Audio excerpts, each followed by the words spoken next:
አሰላሙ አለይኩም ወራህመቱላሂ ወበረካቱ። ሰላም እንዴት ናችሁ? ቻናል ተከታዮች ነገ አልሐምዱሊላህ ሰላም ነኝ። በያላችሁበት ሰላማችሁ ብዝት ይበል። ዛሬም እንግዲህ በአዲስ ቪዲዮ መጥቻለሁ ማለት ነው። እንደተለመደው እንግዲህ ቪዲዮውን ላይክ፣ ሼር፣ ሰብስክራይብ እያደረጋችሁ ጀምሩ ማለት ነው። ጥያቄና መልሱ እንደቀጠለ ነው ማለት ነው። ግን ቪዲዮ እየታየ አይደለም የምር። እስኪ ላይክ እያደረጋችሁ ለብዙዎች እንዲደርስ አድርጉልኝ ማለት ነው ወዶች። ቀጥታ ወደ ቪዲዮ እንገባለን። ዛሬ የመጀመሪያው ጥያቄ እንግዲህ ነብዩ መሐመድ ሰለላሁ ዐለይሂ ወሰለም አያት የነብዩ መሐመድ ሰለላሁ ዐለይሂ ወሰለም አያት ማን ነበሩ ይላል። መልሱን እዚሁ ላይ እንደ ባለፈው ቪዲዮ ነው የምለቀው ማለት ነው። መልሱን ትንሽ ደቂቃ እየተሰጣችሁ ትመልሳላችሁ ማለት ነው። እንግዲህ ቀጥሉ። የነብዩ መሐመድ ሰለላሁ ዐለይሂ ወሰለም አያት ማን ነበሩ ይላል። የመጀመሪያው መልሱ አብዱል ጧሊብ ናቸው ማለት ነው። አብዱል ጧሊብ።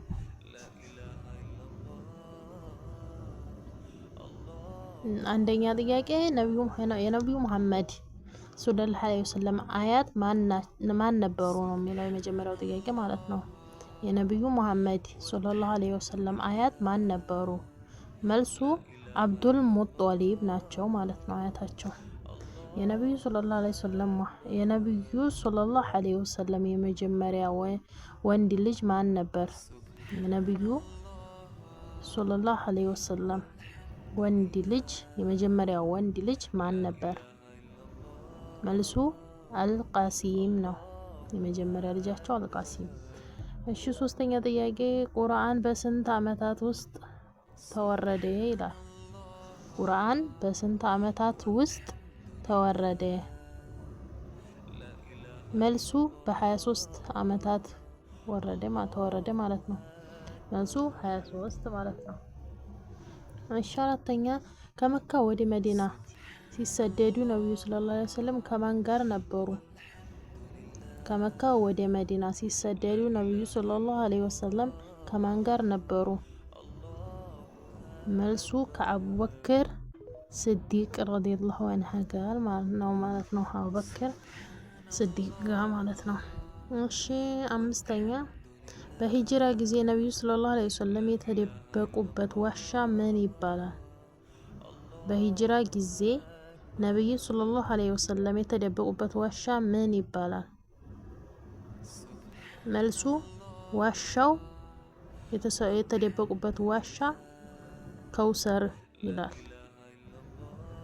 የዋሻው ስም ከውሰር ወይም ከከውሰር ጋር ማለት ነው።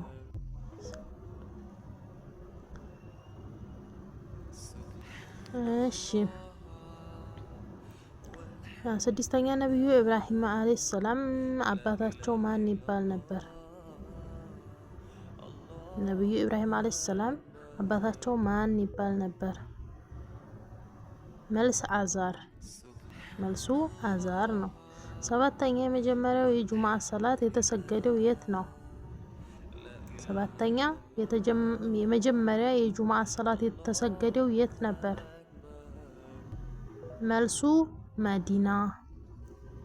እሺ፣ ስምንተኛ ነብዩ ሰለላሁ ዐለይሂ ወሰለም አጎት ሐምዛ ረዲየላሁ ዐንሁ በምን ቅጽል ይታወቃሉ? የነብዩ ሰለላሁ ዐለይሂ ወሰለም አጎት ሐምዛ ረዲየላሁ ዐንሁ በምን ቅጽል ይታወቃሉ? መልሱ የአላህ አንበሳ አሰዱላህ በመባል ይታወቃሉ ማለት ነው።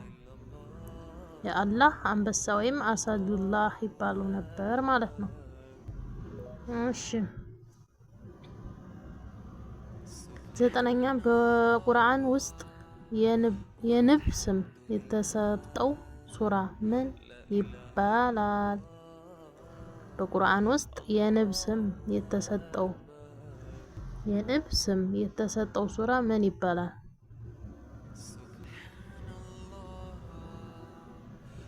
መልሱ ሱረቱል አን-ነህል ማለት ነው። እሺ፣ አስረኛ የቁርአን መጨረሻ ሱራ ምንድን ነው? የቁርአን መጨረሻው ሱራ ምንድን ነው? መልሱ ሱረቱ አናስ እሺ 11ኛ በቁርአን ውስጥ የተጠቀሰው የመጀመሪያው ፍሬ ምንድነው? በቁርአን ውስጥ የተጠቀሰው የመጀመሪያ ፍሬ ምንድነው? መልሱ ተምር ወይም ዘንባባ ፍሬ ነው። እሺ 12ኛ ነብዩ ያዕቆብ አለይሂ ሰላም በሌላ ስም ምን ይባሉ ነበር? ነብዩ ያዕቆብ አለይሂ ሰላም በሌላ ስም ምን ይባሉ ነበር? መልሱ እስራኤል በመባል ይታወቁ ነበር ማለት ስማቸው። እሺ 13ኛ በእስልምና የመጀመሪያው ሰማዕት ሴት የመጀመሪያው ሰማዕት ሴት ማን ናት? በእስልምና የመጀመሪያው ሰማዕት ሴት ማን ናት? መልሱ ሱመያ ቢንት ኸያጥ ረዲየላሁ ዐንሃ። መልሱ ሱመያ ቢንት ኸያጥ ረዲየላሁ ዐንሃ ናት ማለት ነው። እሺ 14ኛ የነብዩ ሰለላሁ ዐለይሂ ወሰለም አገልጋይ ሆኖ ለ10 ዓመታት ያገለገለው ሰሃባ ማን ይባላል? የነብዩ ሰለላሁ ዐለይሂ ወሰለም አገልጋይ ሆኖ ለ10 ዓመታት ያገለገለው ሰሃቢ ማን ይባላል? መልሱ አነስ ኢብን ማሊክ ረዲየላሁ ዐንሃ። መልሱ አነስ ኢብን ማሊክ ረዲየላሁ ዐንሃ ናቸው። እሺ 5ኛ የዱዓ ዋና ዓላማ ምንድነው? የአምስተኛ ጥያቄ የኦዶ ዋና ዓላማ ምንድነው ነው የሚለው። የኦዶ ዋና ዓላማ ምንድነው? መልሱ ለሰላት መንጻት ይላል። ሶላት ንጹህ እንዲሆን ማለት ነው። ለሰላት መንጻት ይላል። እሺ 6ኛ የመጀመሪያው ቂብላ ወዴት ነበር? የመጀመሪያው ቂብላ ወዴት ነበር? መጀመሪያ ሶላት ይሰገድ የነበረው ቂብላው ወዴት ነበር? ቤቱል መቅዲስ ወይም አልአቅሷ ይባላል። ቤቱል መቅዲስ መጀመሪያ የሚሰገደው ቤቱል መቅዲስ ወይም አልአቅሷ በሚባለው ቦታ ነበር ማለት ነው። አሁን መካ ሆኗል ማለት ነው ካባ። እሺ 17ኛ አላህ ለነብዩ ዳውድ 17ኛ አላህ ለነብዩ ዳውድ አለይሂ ሰላም የሰጠው መጽሐፍ ምን ይባል ነበር? አላህ ለነብዩ ዳውድ አለይሂ ሰላም የሰጠው መጽሐፍ ምን ይባላል? መልሱ ዘቡር። የመጀመሪያው የእስልምና ሙዚየም 18ኛ ማለት ነው። 18ኛ ጥያቄ የመጀመሪያው የእስልምና ሙአዚን ማን ይባላል? እሺ የመጀመሪያው የእስልምና ሙአዚን ማን ይባላል? ቢላል። እሺ የመጀመሪያው የእስልምና ሙአዚን ቢላል ረዲየላሁ ዐንሁ ከየትኛው ሀገር ተወላጅ ነበሩ? የመጀመሪያው የእስልምና ሙአዚን ቢላል ረዲየላሁ ዐንሁ ከየትኛው ሀገር ተወላጅ ነበሩ? ይሄ ቀላል ነው። ኢትዮጵያ ወይም አልሐበሽያ ሀበሻ። እሺ 20ኛ የቁርአን የመጀመሪያ አንቀጽ የተወረደበት ተራራ ምን ይባላል? የቁርአን መጀመሪያ አንቀጽ የወረደበት ተራራ ምን ይባላል? መልሱ ጀበል ኑር ይላል። መልሱ ጀበል ኑር። እሺ 21ኛ የመጀመሪያው ወህይ የወረደበት ዋሻ ምን ይባላል? የመጀመሪያው